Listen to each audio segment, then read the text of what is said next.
नीलाञ्चलनिवासाय नित्याय परमात्मने बलभद्र सुभद्राभ्यं जगन्नाथाय ते नमः। हरे कृष्ण। आषाढ़ मास के शुक्ल पक्ष की एकादशी, जिसको देवशयनी एकादशी कहा जाता है या हरिशयनी एकादशी भी कहा जाता है, जो 17 जुलाई 2024 बुधवार के दिन जिसका व्रत किया जाएगा। और इसी दिन हमारे श्री हरि विष्णु 4 महीने की योग निद्रा में क्षीर सागर में शयन करने के लिए चले जाते हैं। फिर से आप सभी का स्वागत है मेरे चैनल आध्यात्मिक मार्ग में। अगर आप मेरे चैनल पर नए हैं तो सब्सक्राइब जरूर से कीजिएगा, कमेंट शेयर लाइक करना बिल्कुल भी ना भूलिएगा। और इस तरह की जो वीडियोस हैं वो आपको मेरे चैनल पर लगातार मिलती रहेंगी। तो आइए बात करते हैं आज की देवशयनी एकादशी की, जो मैं आप सभी के लिए व्रत कथा लेकर आई हूँ इस वीडियो के माध्यम से। और ये जो एकादशी है वो इसलिए भी महत्वपूर्ण हो जाती है क्योंकि आज के ही दिन श्री हरि विष्णु शिव जी को सृष्टि के संचालन का कार्यभार भी सौंप देते हैं। तो इस दिन श्री हरि विष्णु माता लक्ष्मी के साथ साथ शिव जी की पूजा भी अवश्य से करनी चाहिए। तो जो भी इससे जुड़ी हुई जानकारी है, पारण का समय, शुभ योग, जितने भी सब हैं, मैंने इससे पहले जो वीडियो बनाई है उसमें सभी का वर्णन किया है। आप मेरे चैनल पर ज़रूर से जाके देखें।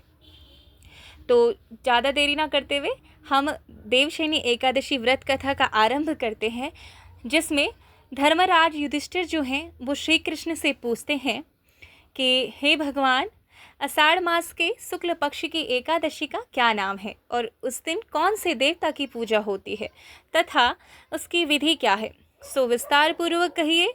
श्री कृष्ण भगवान बोलते हैं कि हे राजन, एक समय नारद जी ने ब्रह्मा जी से यही प्रश्न पूछा था। तब ब्रह्मा जी बोले कि हे नारद, तुमने कलयुग में जीवों के उद्धार के लिए सबसे उत्तम प्रश्न किया है, क्योंकि एकादशी का व्रत सब व्रतों में श्रेष्ठ है। इसके व्रत से समस्त पाप नष्ट हो जाते हैं। इस एकादशी का नाम देवशयनी एकादशी है। इसके व्रत करने से विष्णु भगवान अति प्रसन्न होते हैं। मैं एक पौराणिक कथा कहता हूँ, ध्यान पूर्वक सुनो। सूर्यवंशी मानधाता नाम का एक राजा था। वह सत्यवादी, महान प्रतापी और चक्रवर्ती था। अपनी प्रजा का पुत्र की तरह पालन करता था। उसकी समस्त प्रजा धन धान्य से परिपूर्ण थी और सदैव सुखपूर्वक रहती थी। उसके राज्य में कभी अकाल नहीं पड़ता था। एक समय राजा के राज्य में अकाल पड़ गया और प्रजा अन्न की कमी के कारण अत्यंत दुखी रहने लगी।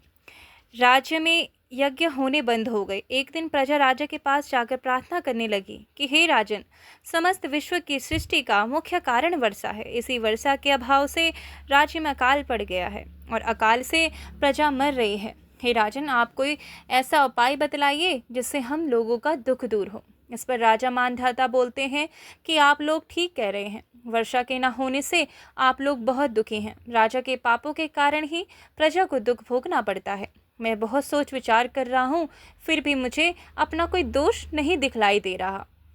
आप लोगों के दुख को दूर करने के लिए मैं बहुत यत्न कर रहा हूँ। ऐसा कहकर राजा मानधाता भगवान की पूजा कर कुछ मुख्य व्यक्तियों को साथ लेकर वन को चल दिए। वहाँ वह ऋषियों के आश्रमों में घूमते घूमते अंत में ब्रह्मा के पुत्र अंगिरा ऋषि के आश्रम पर पहुँचे। उस स्थान पर राजा रथ से उतरा और आश्रम में आया। वहाँ मुनि अभी नित्य कर्म से निवृत्त ही हुए थे कि राजा ने उनके सम्मुख प्रणाम किया और मुनि ने उनको आशीर्वाद दिया। फिर राजा से बोले कि हे राजन, आप इस स्थान पर कैसे पधारे हैं, सो कहिए। राजा बोले कि हे महर्षि, मेरे राज्य में 3 वर्ष से वर्षा नहीं हो रही है। इससे अकाल पड़ गया है और प्रजा दुख भोग रही है। राजा के पापों के प्रभाव से ही प्रजा को कष्ट मिलता है, ऐसा शास्त्रों में लिखा है। मैं धर्मानुसार राज्य करता हूँ, फिर यह अकाल कैसे पड़ गया है, इसका मुझे अभी तक पता न लग सका। अब मैं आपके पास इसी संदेह की निवृत्ति करने के लिए आया हूँ। आप कृपा कर मेरे इस संदेह को दूर कीजिए और प्रजा के कष्ट को दूर करने के लिए कोई उपाय बतलाइए। इस पर वह ऋषि बोले कि हे राजन, यह सतयुग सब युगों में श्रेष्ठ है। इसमें धर्म के चारों चरण सम्मिलित हैं। इस युग में केवल ब्राह्मणों को ही तपस्या करना तथा वेद पढ़ने का अधिकार है, परंतु आपके राज्य में एक शूद्र भी तपस्या कर रहा है। इसी दोष के कारण आपके राज्य में वर्षा नहीं हो रही है। यदि आप प्रजा का भला चाहते हैं तो उस शूद्र को मार दीजिए। इस पर राजा बोले, हे मुनीश्वर, मैं उस निरपराध तपस्या करने वाले शूद्र को नहीं मार सकता। आप इस दोष से छूटने का कोई अन्य उपाय बतलाइए। तब ऋषि बोले कि हे राजन, यदि तुम ऐसा ही चाहते हो तो आषाढ़ मास के शुक्ल पक्ष की देवशयनी नाम की एकादशी का विधि पूर्वक व्रत करो। इस व्रत के प्रभाव से तुम्हारे राज्य में वर्षा होगी और प्रजा सुख पाएगी, क्योंकि इस एकादशी का व्रत सिद्धियों को देने वाला है और उपद्रवों को शांत करने वाला है। मुनि के इन वचनों को सुनकर राजा अपने नगर को वापस आए और विधि पूर्वक देवशयनी एकादशी व्रत किया। उस व्रत के प्रभाव से राज्य में वर्षा हुई और मनुष्यों को सुख पहुंचा। इस एकादशी को देवशयनी एकादशी कहते हैं और पद्मा एकादशी भी कहते हैं।